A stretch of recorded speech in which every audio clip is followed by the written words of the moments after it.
하나님이 우리에게 원하시는 것. 이제 자동차 면허를 이제 따보신 분들은 이게 두 종류가 있습니다. 두 부류가 있는데요.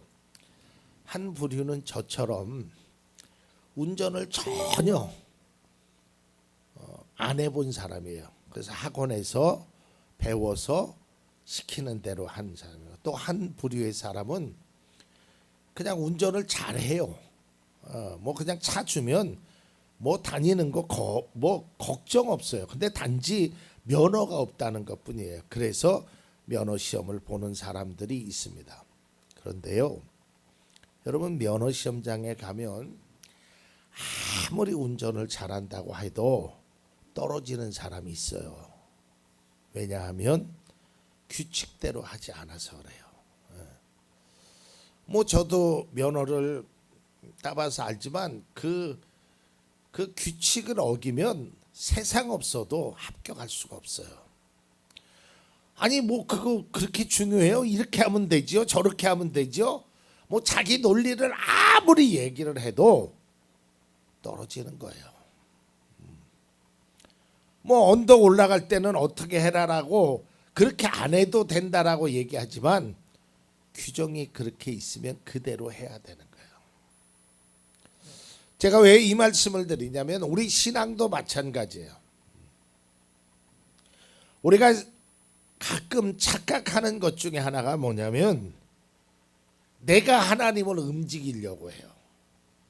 신앙의 중심이 나에게 있단 말이에요. 하나님에 있다는 것이. 그러니까 내가 하나님의 뜻을 어떻게 행할 것인가, 하나님이 나에게 원하시는 게 뭘까, 이제 이거를 향해서 신앙의 걸음을 가는 것이 아니라 하나님은 내가 원하는 것을 들어주셔야 되고 내가 가는 길을 도와주셔야 되고 내가 원하는 것, 뜻하는 것, 이런 신앙의 삶을 살아가고 있다는 것이죠. 내가 원하는 것을 얻는 것이 신앙이 아니고요, 하나님이 원하시는 것이 무엇인지를 그걸 정확하게 알고 그것을 행하려고 하는 것이 그리스도인의 모습이란 말이에요. 하나님의 뜻, 그 부르심을 입은 자들, 그분들이 바로 성도고 그분들이 바로 여러분이란 말이에요. 그러니까 우리가 세상을 살면서도 법과 규칙이라는 것이 있습니다. 그걸 잘 지켜야 돼요. 믿음의 성도도 마찬가지입니다. 하나님의 뜻, 하나님이 우리에게 원하시는 그것을 우리가 지키며 살아가야 된다는 것이죠. 자, 우리가 계속해서 보았지만 신명기 6장서부터 모세는 이스라엘 백성들에게 너희들의 가나안 땅에 들어가면 이렇게 해야 될 것을 계속적으로 말하고 있어요. 6장 1절에 보면 이것은 주 당신들의 하나님이 당신들에게 가르치라고 나에게 명령하신 명령과 규례와 법도입니다. 당신들은 건너가서 차지할 땅에서 이것을 지키십시오. 6장 1절에 얘기하면서 이제 계속적으로 10장 10절까지 너희들은 이거를 행해야 된다, 이거를 지켜야 된다라고 얘기하는데요. 그것을 우리가 요약해 보면, 그동안 이제 설교의 내용을 요약해 보면 하나님의 명령과 법도를 지키십시오. 그리고 하나님의 은혜를 기억하십시오. 부요함으로 교만함이 없도록. 그리고 이 모든 것들이 하나님의 약속과 은혜였음을 기억하라라는 거예요. 여러분, 우리가요, 이 기억력을 잃으면 안 돼요. 특별히 신앙의 기억력을 잃어버리면 안 된단 말이에요. 하나님께서 나에게 어떻게 해주셨는지, 하나님의 은혜가 나에게 어떻게 작용했는지를, 그 은혜를 잊어버리면 안 된단 말이에요. 자, 이제 그런 말씀을 계속한 후에 오늘 본문 12절에 아주 신앙의 중요한 내용인 하나님께서 이스라엘 백성들에게 원하시는 것, 그거를 얘기하라는 거예요. 그 원하는 것을. 자, 오늘 본문 12절을 다시 한번 보겠습니다. 이스라엘 자손 여러분, 지금 주 당신들의 하나님이 당신들에게 원하시는 것이 무엇인지 아십니까? 주 당신들의 하나님을 경외하며 그의 모든 길을 따르며 그를 사랑하며 마음을 다하고 정성을 다하여 주 당신들의 하나님을 섬기며. 여러분, 저는 이 말씀을 묵상하는데 어떤 생각이 들었냐면 대학 시절이 잠깐 생각이 났어요. 제가 존경하는 그 교수님은요, 이제 대학생들도 숙제가 있거든요. 이제 책을 읽고 거기에 대한 내용을 이제 느낀 점 같은 걸 쓰는 거예요. 근데 그 교수님은 다른 교수님하고 달리 뭐 500페이지짜리 책을 읽어도요, 그걸 딱 2장으로 A4 2장으로 해서 내라라는 거예요. 뭐 그 당시에는 컴퓨터가 없을 시절이어서 손으로 써서 딱 2장을. 그분이 원하는 게 그거예요. 근데 저하고 같이 공부했던 한 학우는요, 12장을 냈어요. 12장을 써서. 자기 나름대로 뭐 그러면서 저에게 찾아와서 형, 나는 이 책을 읽고 뭐 어쩌고저쩌고 막 설명을 해요.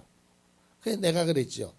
아니, 그 교수님은 2장 쓰라고 했잖아. 그래서 아니요, 그 형이 몰라서 하는 소리야. 이거 뭐 10장씩 써도 괜찮아. 제가 그 교수님과 개인적으로 친분이 좀 있었거든요. 그 교수님이 그런 말씀에 2장 이상 쓴 레포트는 나는 읽지도 않는다. 내가 아무리 열심히 해도요, 그 교수님이 바라는 것, 원하는 것을 행하지 않으면 교수님은 좋은 점수를 주지 않는다는 거예요. 마찬가지로 우리가 신앙에 우리의 열정, 땀, 눈물 필요하지요. 그러나 그 열정과 땀과 눈물이 하나님이 원하는 곳에 집중되어야 되는 것이지, 내가 원하고 내가 하고 싶은 대로 행하는 것은 그건 바람직하지 않다라는 거예요. 저는 아시다시피 운동하는 거를 그렇게 좋아하지 않지요. 그 중에 제가 제일 싫어하는 운동이 바로 헬스입니다. 헬스장. 헬스장을 한 2번 도전해 봤는데 한 달을 넘기질 못했어요. 근데 헬스장 가면 그 이제 기계가 있지 않습니까? 이거 하는 유산소 말고 이제 근력 하는 기계. 아무리 내가 뭐 들었다 놨다 하고 뭘 하고 막 땀을 흘리면서 열심히 해도요, 전에 제가 옆에서 보니까 그 코치하는 선생님이, 회원님 그렇게 하시면요 오히려 몸이 망가집니다 그러더라고요.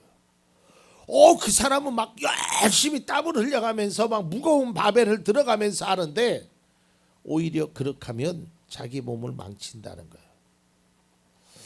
여러분, 우리의 신앙도 마찬가지예요. 내가 얼마나 열심히 했느냐, 얼마나 많이 했느냐, 하나님은 원하시는 것, 그거를 행할 수 있도록 우리가 해야 된다라는 거예요. 오늘 말씀을 요약해 보면, 12절에 있는 말씀을 요약해 보면, 하나님은 우리에게 믿음을 원하시는데요, 그 믿음이 어떤 거냐면 하나님을 경외하는 삶이란 말이에요. 이 경외한다라는 말은 두려움으로 존경하는 마음을 가져요. 하나님께 이러한 마음이 우리 속에 있어야 돼요. 믿음의 성도는 하나님에 대해서 경외하는 마음을, 이게 기본 전제가 되어야 된단 말이에요. 여러분, 그런 경외하는 마음 없이 어떤 일을 행해도요, 그것은 신앙적으로 올바른 일이 아니란 말이에요. 아마 여러분들도 그런 경험을 해보신 적이 있을 거예요. 누군가가 나를 위해서 뭔가를 해준다고 했을 때 그 뭔가가 중요한 것이 아니라 그 사람의 마음이 먼저 중요한 거야. 아무리 진수성찬을 하고 아무리 좋은 선물을 한다 그래도 그분이 나를 향한 마음이 온전하지 않으면 불편하단 말이에요. 불편. 차라리 그냥 혼자서 물 말아서 알타리 손으로 집어서 먹는 게 편하단 말이에요. 그러니까 중요한 건 뭘 차려줬느냐, 뭘 줬느냐 이게 아니라 정말 그 사람이 나를 대하는 그 태도, 마음, 자세 그거면 오히려 기쁘단 말이에요. 이게 부모가 자녀에게 바라는 마음이고 정말 좋은 관계 속에 이루어지는 마음이라는 말이죠. 하나님도 마찬가지입니다.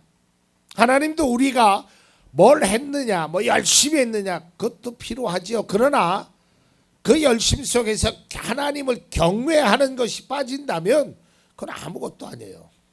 아무리 앞서 얘기했듯이 운전을 잘하고 뭐 10년 동안 무사고 한다는 사람이 면허 시험장에서는 떨어지는 거예요. 그 규칙대로 안 하면 안 되는 거라니까요. 우리가 창세기에 보면 아브라함이요 100세에 낳은 아들 이삭을 드리는 그런 하나님의 말씀에 순종하는 그 과정이 나오는데요. 이제 결국 그 아들을 드리려고 칼을 듭니다. 이때 주님의 천사가 그 아브라함을 향해서 이렇게 말합니다. 22장 12절입니다. 천사가 말하였다. 그 아이에게 손을 대지 말아라. 그 아이에게 아무 일도 하지 말아라. 내가 너의 아들 너의 외아들까지도 나에게 아끼지 아니하니 내가 하나님을 두려워하는 줄을 내가 이제 알았다. 이 세 번역에는 두렵다고 얘기했지만 개역 개정판에 보면 경외하는 줄 그랬어요. 그러니까 하나님의 그 말씀을 그 순종하며 경외하는 두렵고 존경하는 그 마음으로 하나님 앞에 행했다는 것입니다. 또한 성경을 보면 하나님을 경외하는 자에게 하나님은 복과 은혜를 주신다 그랬어요. 시편 128편 1절입니다. 주님을 경외하며 주님의 명에 따라 사는 사람은 그 어느 누구나 복을 받는다.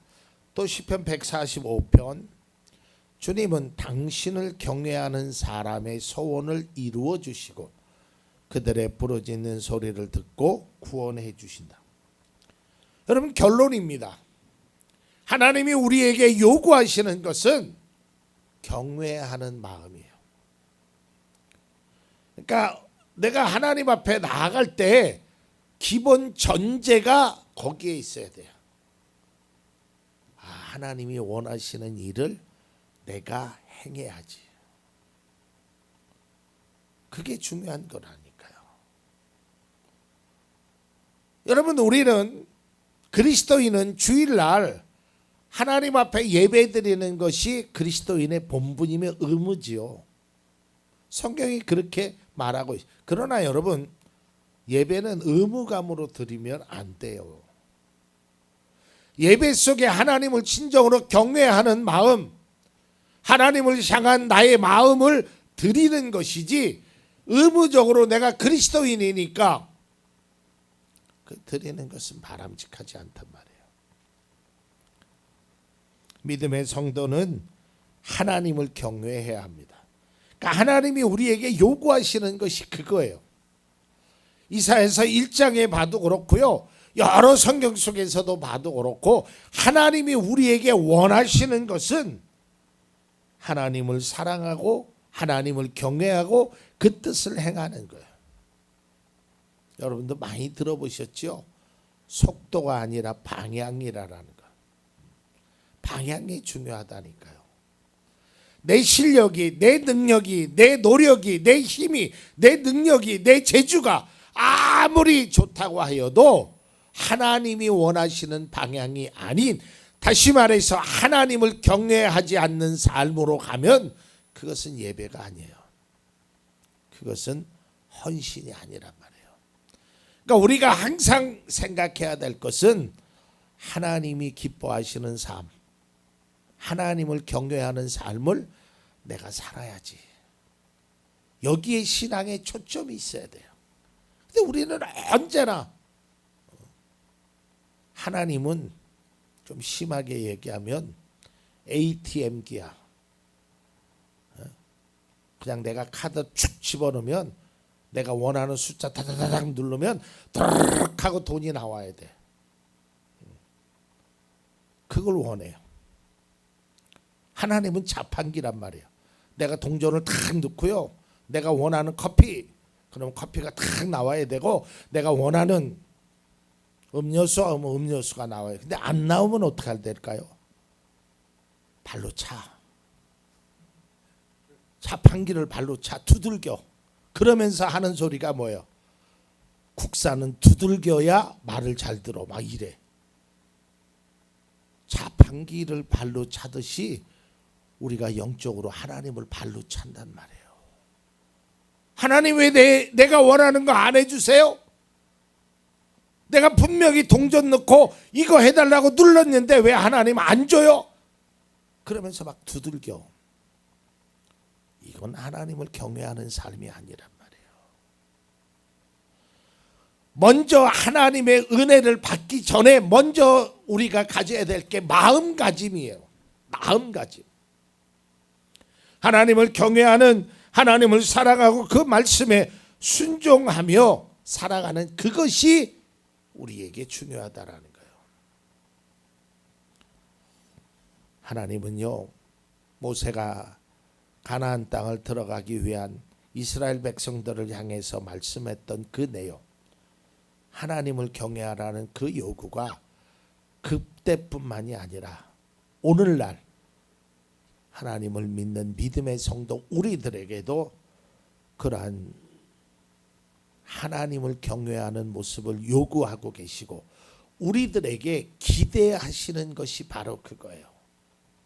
기대하시는 것이. 우리는 외형적으로 뭐 어떤 자격증을 가지고 뭐 내가 얼마나 가졌고 얼마나 복을 받았고 막 이런 것. 근데 하나님은 진짜 원하는 것이 너는 내 아들이라는 거예요. 너는 내 딸이라는 거예요. 이것보다 더 소중한 것이 어디 있어요? 앞서 찬양했듯이 그는 내 아버지, 내 이름을 아시는, 그것이 하나님을 경외하는 사람의 마음가짐이라는 말이에요. 잠시 후에 찬양을 드리겠지만요, 여러분, 이제 우리의 신앙이 하나님이 뭘 주는 것, 요구하는 것, 그것만에 그치지 않고 내가 주님의 기쁨이 되기, 주님이 원하시는 그 일을 행하는 것이 바로 그리스도인의 아름다운 신앙의 모습이고 그것이 우리들의 모습이 되기를 간절히 기대합니다.